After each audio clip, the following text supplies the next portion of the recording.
an'izay mahalala an'Andriamanitra sady vao antsony masina mbola ho ampitombona ao aminareo mandrakariva neny fahasoavana sy ny fiadanana avy amin'ny fahalalana tsara an Jesosy Kristy tompontsika amen. Ny lohahevitra izay mbola voisika moriavana amin'ity volana ity dia ny manao hoe miorena amin'ny asa tsara. Ary ao anatin'izany asa tsara izany ny fanaovana ny asa soa, ny rakitra, ny fanomezana.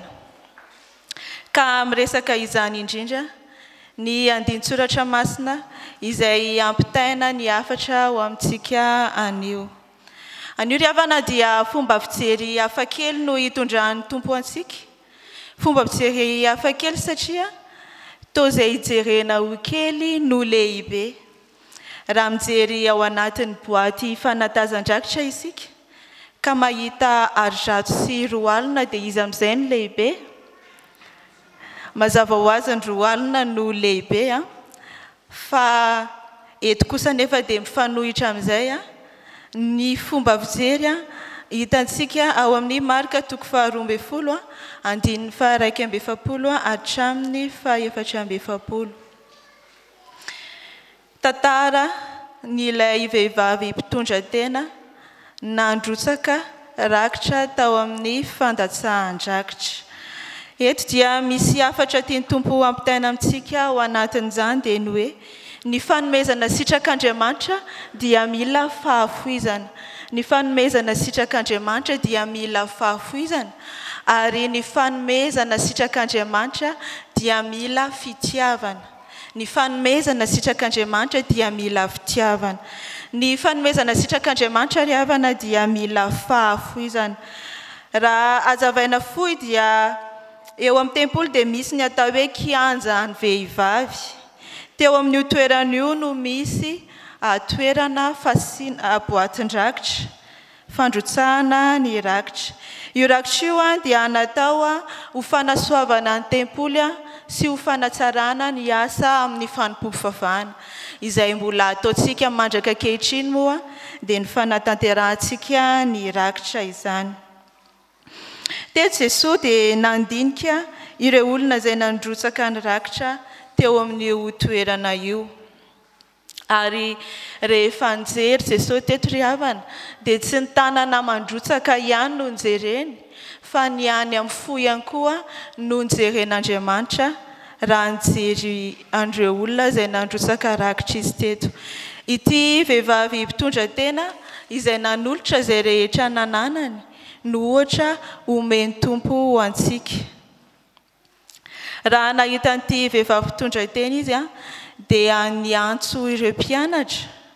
Izany hoe fianarana ny nataon'ity vehivavy mpitondra tena ity, fianarana ho an'ny hafa ny nataony. Izay rehetra nananany ny fivelomany rehetra no natolony narotsany tao anatin'ny rakitra. Maro ny olona izay nandalo sy nivezivezy teo, maro ny mpanan-karena raha ny voalaza eto, samy nandrotsaka avokoa.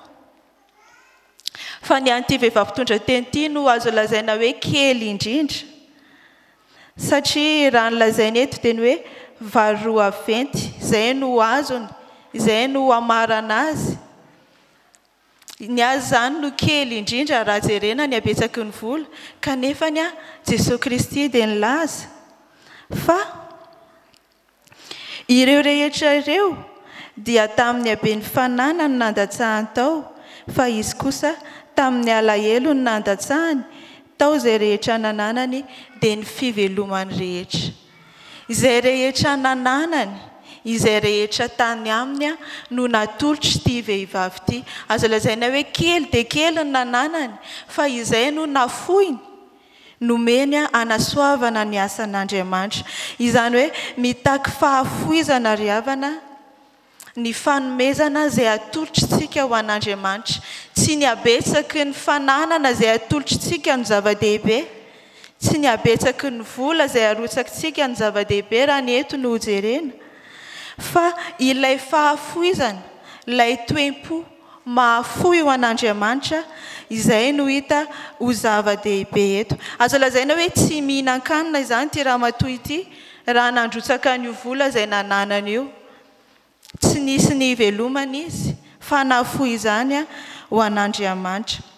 Ny rakitra sitrak'Andriamanitra ry havana dia mitaky fahafoizana avy etỳ amintsika. Mila mafoy ho an'Andriamanitra isika. Raha jerena ny amin'ny fanatitra izay nataony Kaina sy Abela, tsy ny asarobidin'ny fanatitra nataony Abela no zava-dehibe, fa ilay toe-pony nafoy ho an'Andriamanitra, ilay toe-pony tia an'Andriamanitra no zava-dehibe teo imason'Andriamanitra. Ka izany koa ry havana no andrasana amintsika raha manome isika, dia tsy ilay endrika ivelany sy fisehoana ivelany, tsy amin'ny rakitra ihany moa izany, fa amin'ny fanomezana rehetra izay tanterahantsika, amin'ny asa soa rehetra izay ataontsika, dia ilay fahafoizana iny hoe tena mahafoy marina tokoa ve isika.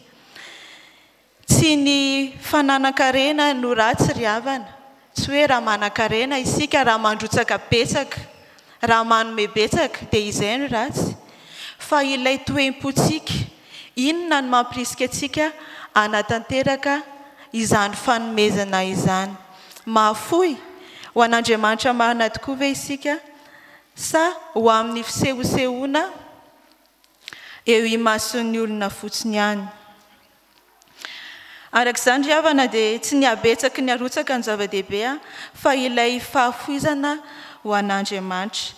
Ny andreto mpanan-karena izay azo lazaina hoe betsaka noho ny an'ity malahelo, betsaka noho ny an'ity malahelo ity ny narotsany, fa kosa azo lazaina hoe izay sisa tsy ilainy no nomeny, izay sisa tsy nilainy no nomeny. Raha jerena ny teny fototra dia izay no ambadika lazaina, dia hoe izay sisasisa, izay ambony teo am-pelantanany, izay sisa satria efa mihoatra ny vola misy eo am-pelantanany, dia izay no narotsany tao amin'izany fanatazan-drakitra izany. Mbola manana ny ampy ivelomany sy izay ilainy andavanandro izy, mbola manana izay ivelomany sy ampiasainy amin'ny fiainana izy. Kanefa ry havana, motsy efa n'Andriamanitra avokoa va izao rehetra izao, efa n'Andriamanitra avokoa ny zavatra rehetra. Raha hoe tsy matsoe, raha tsy manome an'Andriamanitra isika dia tsy misy anatanterahana ny asan'Andriamanitra, fa ny asan'Andriamanitra dia tsy maintsy tanteraka, ary ny asan'Andriamanitra dia tsy maintsy vita, fa isika mila mahafoy, ilay toe-pontsika mahafoy ho an'Andriamanitra, izay no andrasana amintsika. Tsy ny fanatitra latsa-drano sitrako ny tompo, fa ny fo torotoro sy mangorakoraka ilay toe-pontsika manantona an'Andriamanitra iny no sitrak'Andriamanitra.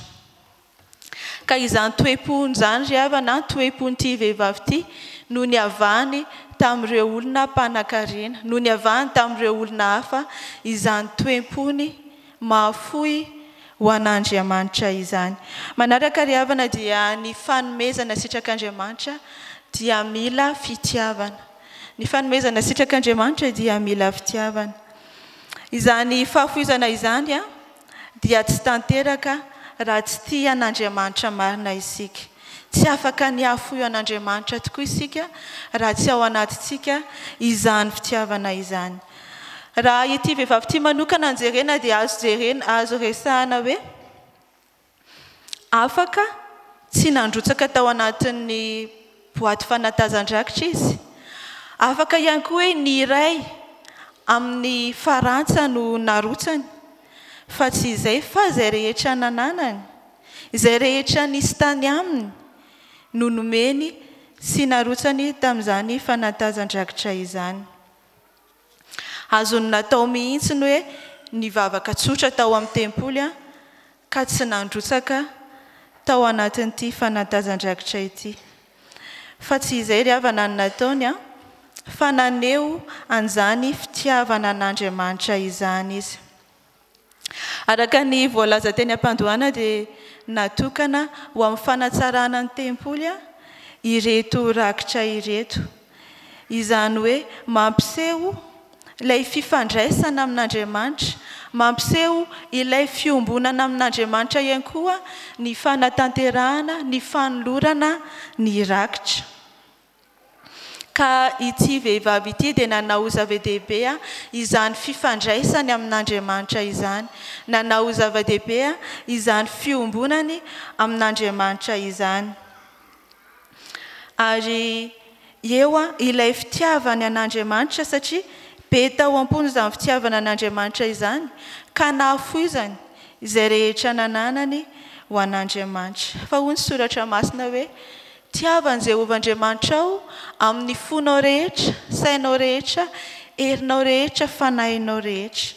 Ka izay rehetra aminao no takian'Andriamanitra itiavantsika azy. Izay rehetra ty amintsika no takian'Andriamanitra itiavana azy.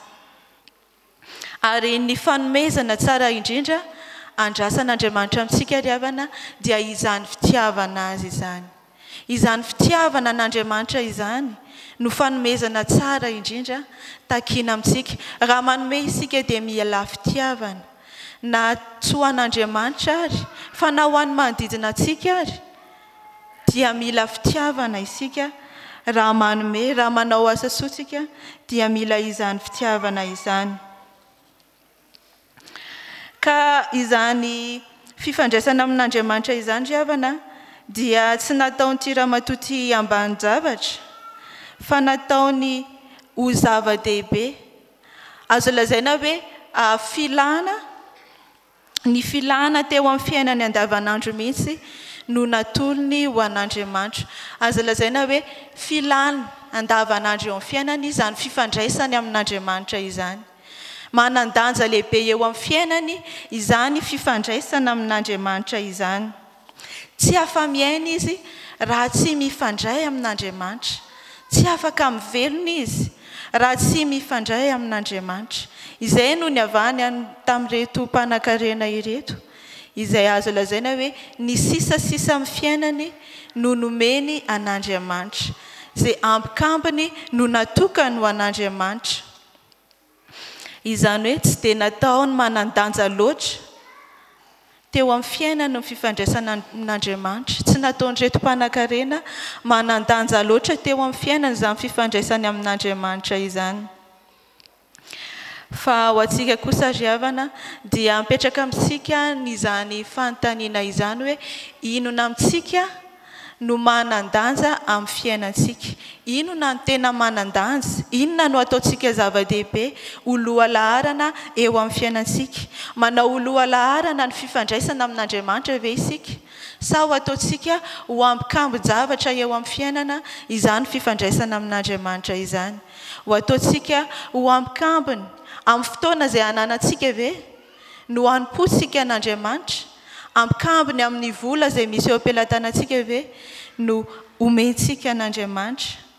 Sa ambikambony amin'izay rehetra ety amintsika, ananantsika no entintsika manantanteraka ny sitrapon'Andriamanitra? Fa isika ry havana raha tena ao anatintsika izany fitiavana an'Andriamanitra izany, raha tena manery antsika ny fitiavana an'Andriamanitra tahaka ny lazain'ny Paoly apôstôly hoe fa ny fitiavan'i Kristy no manery anay, ary tena manery antsika izany fitiavana an'Andriamanitra izany, dia malalaka ho azy, mahafoy ho an'Andriamanitra isika, ka afaka manome amin'ny fitiavana, mahafoy amin'ny fitiavana. Ka ny andavanandrom-piainana dia tsy misaraka amin'izany fifandraisana amin'Andriamanitra izany, satria toa lasa filana eo amin'ny fiainana andavanandro izany fifandraisana amin'Andriamanitra izany. Tsy afaka miaina raha tsy miaraka sy mifandray amin'Andriamanitra. Toy izany ry havana ilay mahafoy sy mitia an'Andriamanitra. Araka ny efa lazaina teny aloha dia tsy ilay fananan-karena no ratsy, tsy ny fanomezana betsaka no ratsy, fa ilay toe-potsika mila mahafoy, mila mitia an'Andriamanitra, mitia an'Andriamanitra amin'ny fotsika rehetra, ny saitsika rehetra, ny herintsika rehetra, ny fanahintsika rehetra. Izany no andrasana amintsika. Koa dia tsika ry havana samy andinika ny tenantsika, isaina raha mitoetra amin'Andriamanitra tokoa ny fitiavantsika, sa ho amin'ny fisehosehoana ivelany ihany no hanaovantsika fanomezana, no hanomezantsika rakitra ho an'Andriamanitra. koa hofeny azy havana dia mahaiza mahafoy ho an'Andriamanitra ary izany fahafoizany izany dia ataovy amin'ny fitiavana marina fa izany no tsara sy sitrapon'Andriamanitra ho antsika. Ho an'Andriamanitra irery ny voninahitra fa ho amintsika kosa ny fiadanana. Amen.